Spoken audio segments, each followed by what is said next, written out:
तोरा मन दर्पण कहलाए। हाँ, तोरा मन दर्पण कहलाए।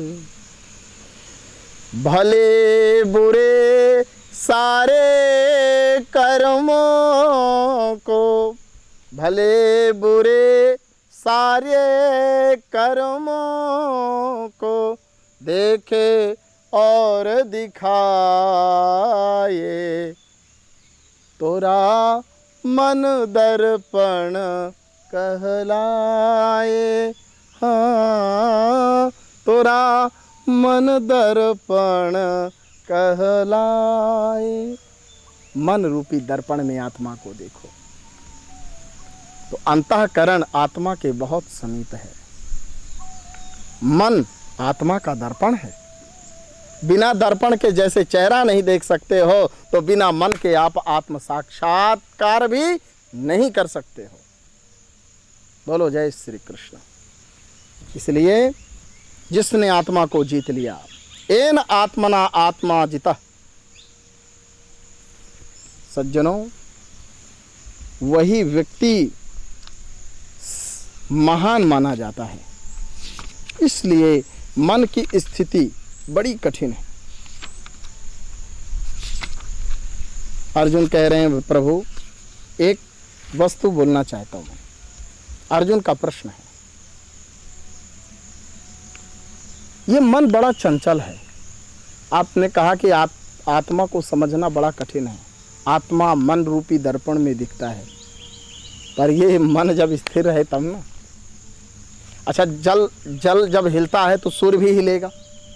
तो सूर्य तो स्थित है अपने स्थान पर, तो जल के हिलने से सूर्य भी हिलता है। तो क्या कहोगे, सूर्य हिल रहा है? व्यवहार आप ये कर सकते हो, पानी में सूर्य हिल रहा है। तो सूर्य केवल पानी में, जल में हिल रहा है, स्वरूप में शुद्ध चैतन्य में नहीं हिलता। वो तो कूटस्थ है, एक जगह स्थित है। ऐसे ही हम लोग सोच लेते हैं। सांसारिक विषयों में ये मन जब चला जाता है तो चंचल चलायमान हो जाता है, और यही जब सूर्य की भांति स्थित हो जाता है एक में, तो आत्मस्थ हो जाता है। तो जैसे सूर्य स्थित है अपने स्थान पर, ऐसे मन भी स्थित हो जाता है। और ये मन संसार के विषय रूपी सरोवर में जाएगा तो वहाँ तो तरंगे हैं। जब तरंगों में सूर्य का प्रतिबिंब पड़ेगा तो प्रतिबिंब हिलेगा। बिंब मतलब होता है वास्तविक शुद्ध स्वरूप, अब प्रतिबिंब मतलब ठीक उसी को दिखाना। ये प्रतिबिंब है। बिंब का ही प्रतिबिंबन होता है, बिंब नहीं, प्रतिबिंब नहीं। अर्थात ये सिद्ध हो गया कि बिंब के रहते ही प्रतिबिंब रहता है। यदि बिंबो नास्ति तो प्रतिबिंबे वे नास्ति। आत्मा है तो आत्मा है, ये प्रमाण कैसा कि आत्मा है? कहते हैं प्रमाण ये है कि आत्मा का प्रमाण सबसे बड़ा मन है। मन से ही तो आत्मा का दर्शन होता है। तो अर्थात बिंब है तो प्रतिबिंब है, मतलब आत्मा है तो मन है। तो बिंब की सिद्धि में जैसे प्रतिबिंब सिद्ध हो जाता है, यदि प्रतिबिंब बिंब ही नहीं है तो प्रतिबिंब नहीं हो सकता। यदि आत्मा नहीं होती तो मन भी नहीं होता। आत्मा है तो मन भी है। मन है, ये आत्मा मन के द्वारा ही साक्षात्कार किया जाता है। इसलिए मन की साधना करो। एक बार गुरुजी ने कहा, प्रश्न हुआ आत्मा को कैसे देखा जाए, वेदांत का क्या स्वरूप है? तो कहते हैं, देखो बेटे,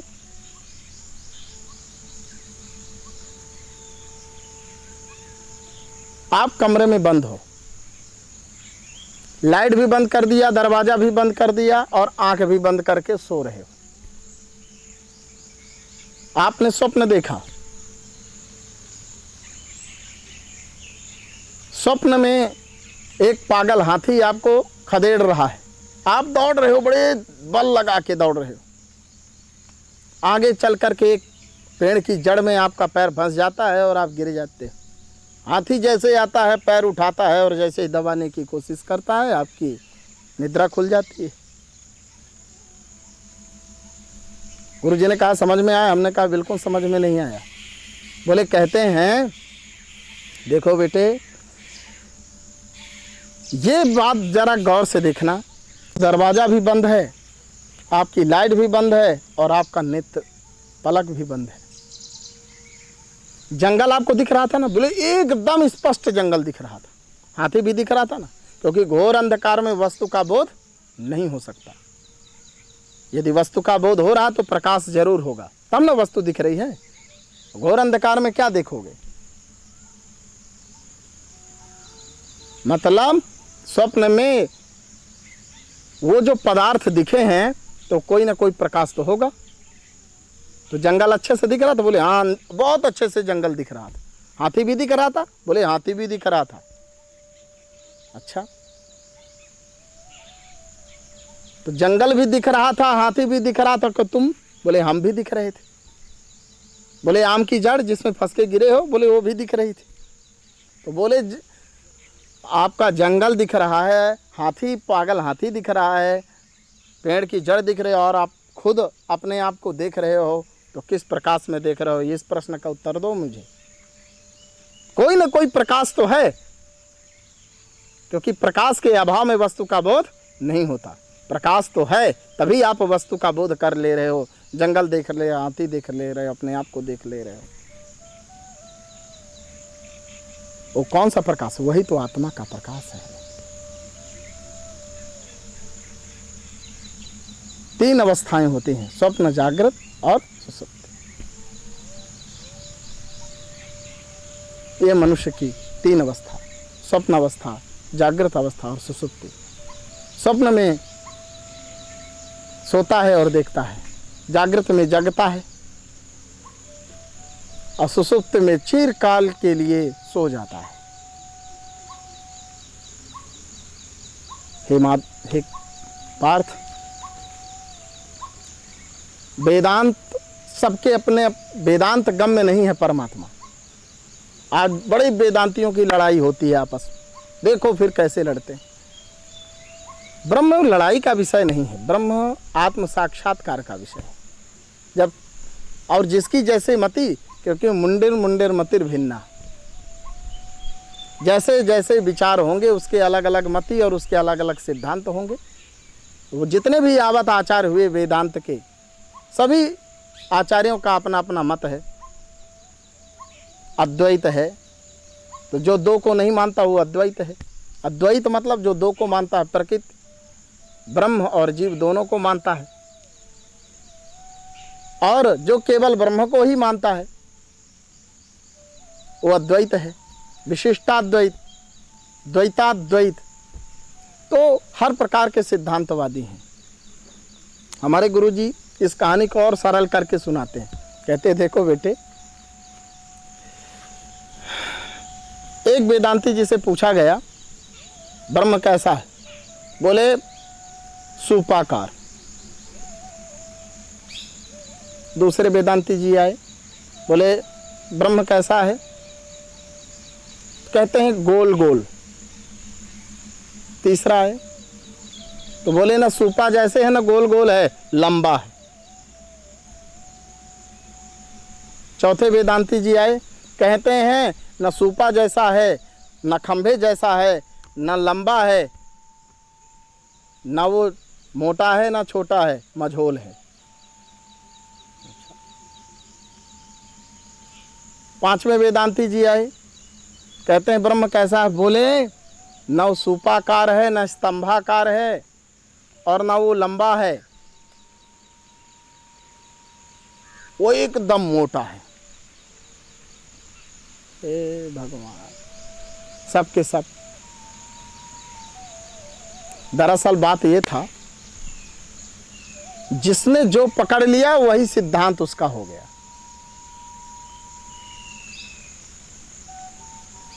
आप किस तत्व को पकड़े, ये आपका सिद्धांत है। सभी आचार्यों के अपने अपने सिद्धांत हैं। तो अब यहाँ उदाहरण समझ लें, एक हाथी है।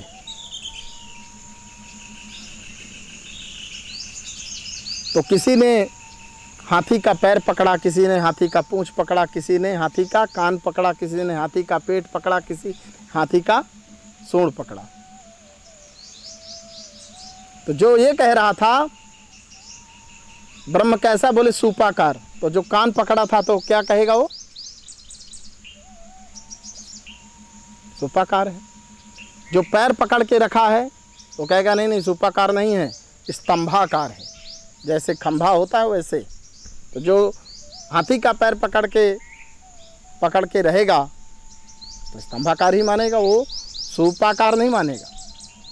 और जो हाथी की पूंछ पकड़ के रहेगा वो कहता है ना सूपाकार है ना स्तंभाकार है, ये पुच्छाकार है, लंबा। चौथा आएगा तो कहेगा जिसने सूंड पकड़ के रखा है, बोला ना सूपा जैसा है ना स्तंभ जैसा है ना पूंछ जैसा। बोले कैसा है, तो बोले मझोल है। सूंड जो है उसकी ना ज़्यादा मोटी होती ना ज़्यादा पतली होती।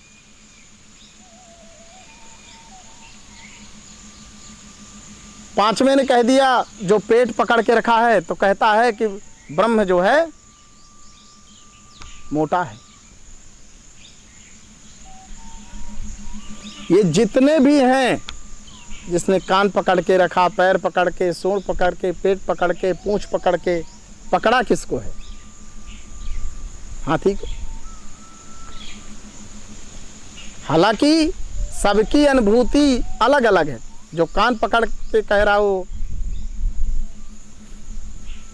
अनुभूति गलत नहीं है, सही है, पर वो जो अनुभूति करने वाले जितने भी हैं वो अनुभूति किस में कर रहे हैं, हाथी में। ऐसे ही सभी वेदांती अपना अपना मत जो अभिमत करते हैं, प्रकट करते हैं, वो अभिमत किस में प्रकट करते हैं, ब्रह्म में। तो जो जिसकी मति में आ गया, जिसके समझ में जो आया, तो अपना वक्तव्य दे दिया। ये आत्मा का विशुद्ध स्वरूप है, जिसको अच्छी प्रकार से जानने वाला सच्चा योगी है।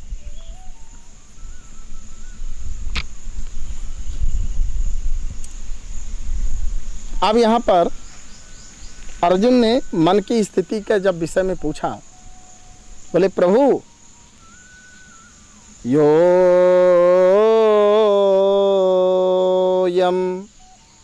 योगस्त्वया प्रोक्तः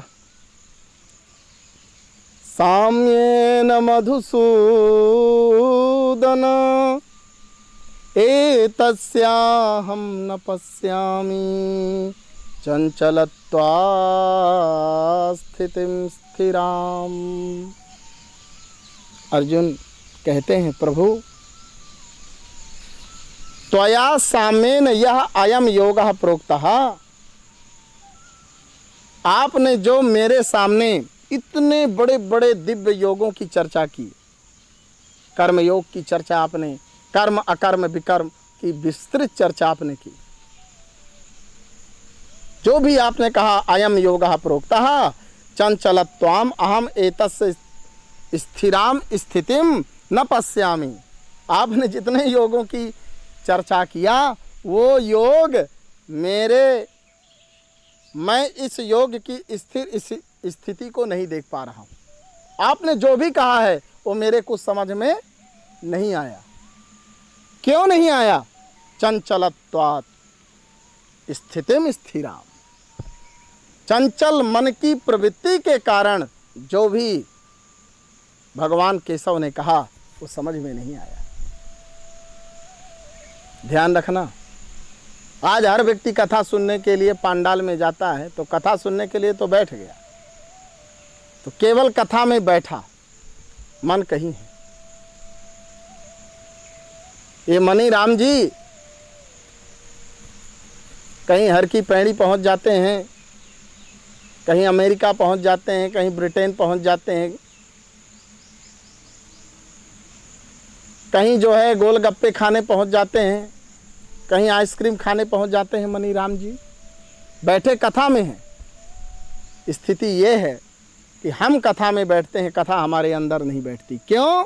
मन हमारा मन कहीं इधर उधर भटक रहा है। हे गीता प्रेमियों, हे सत्संग प्रेमियों, मन की ही साधना है। जब तक मन नहीं सधेगा तो आत्मा नहीं साध सकते। चंचल मन की जब तक स्थिरता नहीं होगी, आत्मज्ञान नहीं हो सकता। ये संदेश है, नोट कर लीजिए इस बात को। चंचलत्वात् स्थिति, चंचल मन ही हमारे असफलता का कारण है। जो व्यक्ति बार बार प्रयत्नशील है, असफल हो जाता है, कहीं ना कहीं त्रुटि है, मन की स्थिरता नहीं है। कथा में हम तो बैठे पर कथा हमारे अंदर नहीं बैठी। क्यों? चंचल मन के कारण हमारा चित्त कहीं दूसरी जगह, कथावाचक जो बोल रहे हैं सिर हिला के सुन रहे हैं बस। तो केवल शरीर बैठा है। भगवान कहते हैं कोई भी कार्य मन लगा के करो, मन लगा के सुनो, मन लगा के पढ़ो, मन लगा के चलो, मन लगा के हर काम मन लगा के करो, तब सफलता प्राप्त होगी।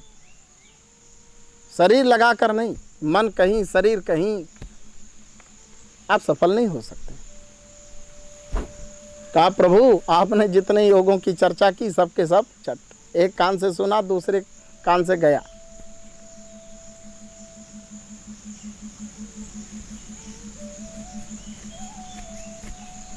एक बहुत अच्छी बात है पूज्य गुरुदेव हमारे बताया करते हैं, नरसिंह पीठ वाले महाराज जी कहते हैं घड़े में यदि छिद्र हो, यदि उसमें छिद्र युक्त घट में यदि आप पानी को डालोगे तो पानी उस घड़े में टिकेगा नहीं, बह जाएगा। ऐसे ही यह मन में इतने छिद्र हैं कि जो भी अध्यात्म ज्ञान जाता है वो सब बह जाता है। क्या किया जाए भाई? तो एक शिष्य था, गुरु के पास गया, कहता गुरुजी जो भी आप सुनाते हो सबका सब इधर से जाता है और इधर से निकल जाता है, तो ऐसा कोई उपाय बताइए कि वो ज्ञान ठहरे। गुरुजी ने वो ज्ञान कहा, बेटा एक ही माध्यम है। बोले क्या? बोले यदि घट को आप घट में यदि पानी डालोगे तो निकल जाएगा, यदि आप घट को सरोवर में डुबो दो, सरोवर से निकालो ही नहीं, पानी में डुबो दो।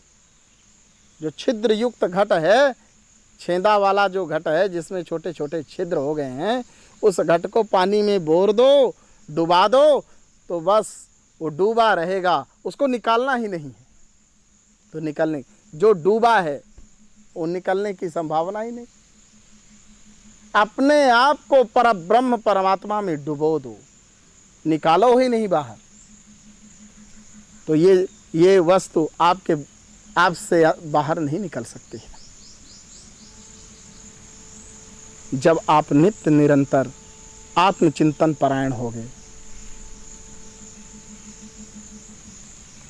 तो वो वस्तु बाहर नहीं निकलेगी।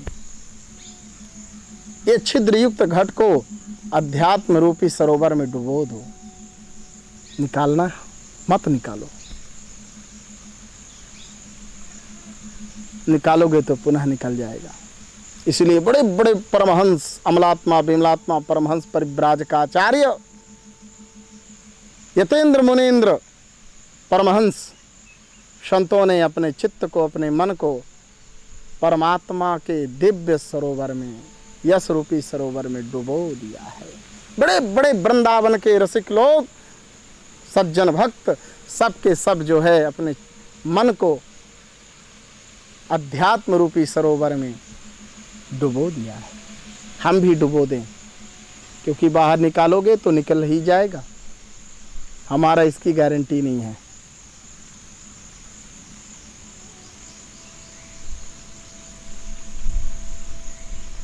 डूब जाना,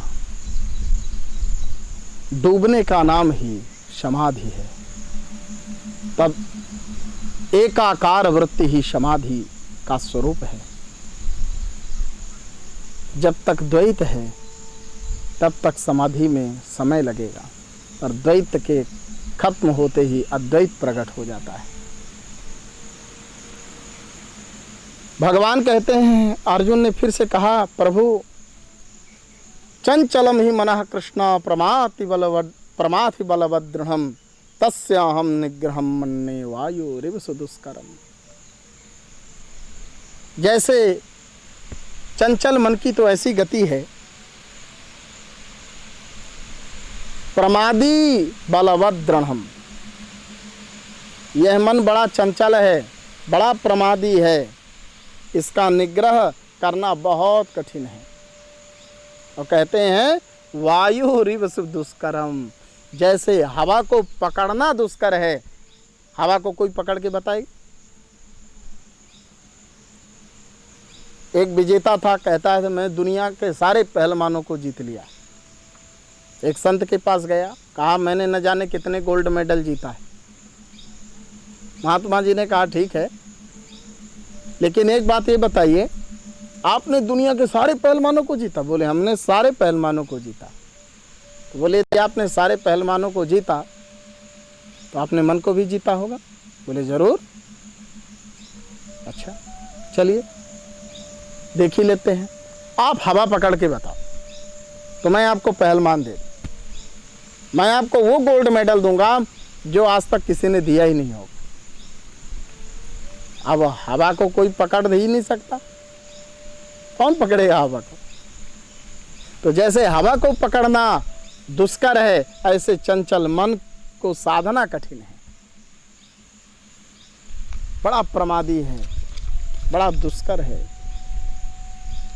क्या करें?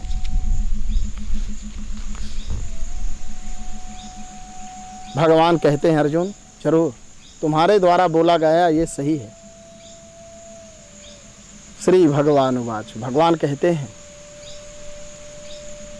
असंशयं महाबाहो मनो दुर्निग्रहं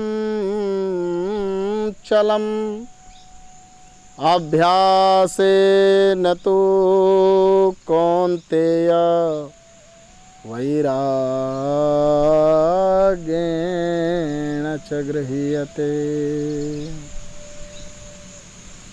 हे महाबाहो, यह मन बड़ा चंचल है, बड़ा दुराग्रही है, दुर्निग्रहम, इसका निग्रह करना दुष्कर है, कठिन है। आप क्या करें? तो कहते हैं असंशयम, यह तुम्हारा संशय करना उचित है। क्यों? बिल्कुल ठीक है, परंतु हे कुंती नंदन, दुनिया में कोई चीज है, रोग है तो दवा है, शंका है तो समाधान है। समाधान है क्या है केशव? भगवान कहते हैं अभ्यासेन वैराग्येण च गृह्यते। अभ्यास और वैराग्य के द्वारा इस चंचल मन पर निग्रह किया जा सकता है, विजय प्राप्त किया जा सकता है। बड़े बड़े योगी योगारूढ़ चतुच्यते है, योगारूढ़ होकर के कर्मयोगी इन चंचल मन की प्रवृत्ति को अभ्यास के द्वारा, अभ्यास कहते किसे? बार बार किसी चीज को साधना, वही अभ्यास है। अभ्यासा प्रवचनाभ्याम मा प्रमितितव्यम, ये हमारी श्रुति कहती है। अभ्यास और प्रवचन में प्रमाद नहीं करना चाहिए, इसलिए प्रमाद मत करो। जो व्यक्ति प्रमाद करता है, प्रमादी मत बनो, योगी बनो। तस्माद् योगी भवार्जुनो, कई जगह भगवान ने कहा योगी भव अर्जुनो, अर्जुन योगी बन। सच्चा योगी कौन है? जो अभ्यास और वैराग्य के द्वारा मन में विजय प्राप्त कर लेता है। जो मन को जीत लिया वो दुनिया के सारी वस्तु जीत लेता है।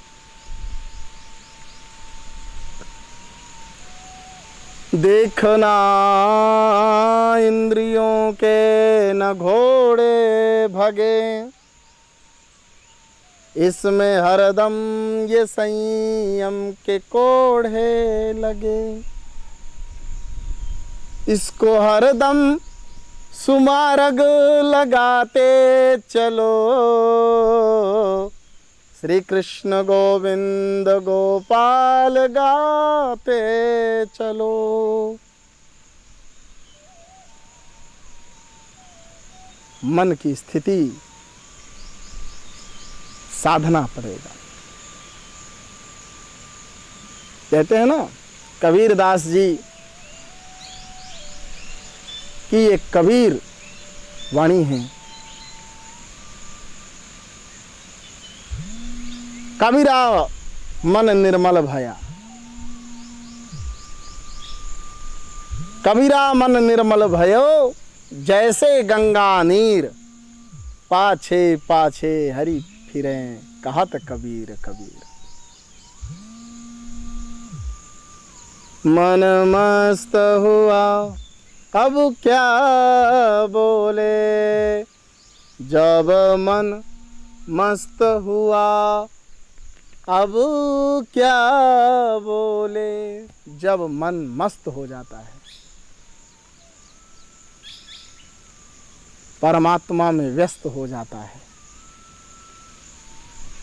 वही व्यक्ति स्वस्थ हो जाता है। जो मस्त है वो व्यस्त है, जो व्यस्त है वही स्वस्थ है। यही आत्मा अवगति, मन की स्थिरता से ही आत्मा, क्योंकि जल घूमेगा तो उस जल के साथ रेत भी घूमेगी। जल है, जल में रेत डालो तो जल को घुमाने से जल में पड़ी हुई रेत भी घूमती है, और जल जब स्थिर हो जाता है तो उस जल के साथ रेत भी स्थिर हो जाती है। ऐसे ही जब मन स्थिर हो जाएगा तो आत्मा तो स्थिर ही है। मन की स्थिरता में ही आत्मा की स्थिरता है।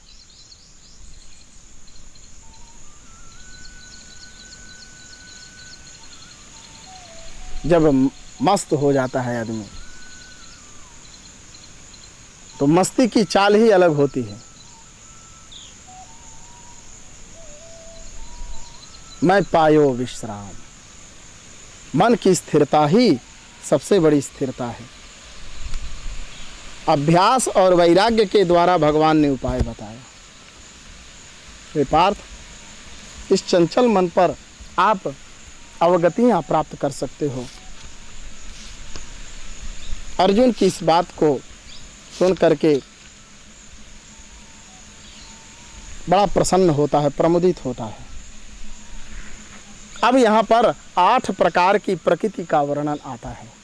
बहुत संक्षेप में वर्णन कर रहा हूँ। विस्तार से यदि आप लोग सुनना चाहते हैं तो निश्चित रूप से आप फेसबुक के माध्यम से गीता तेरा ज्ञान अमृत गीता पेज से जुड़ करके आप गीता का लाभ प्राप्त कर सकते हैं।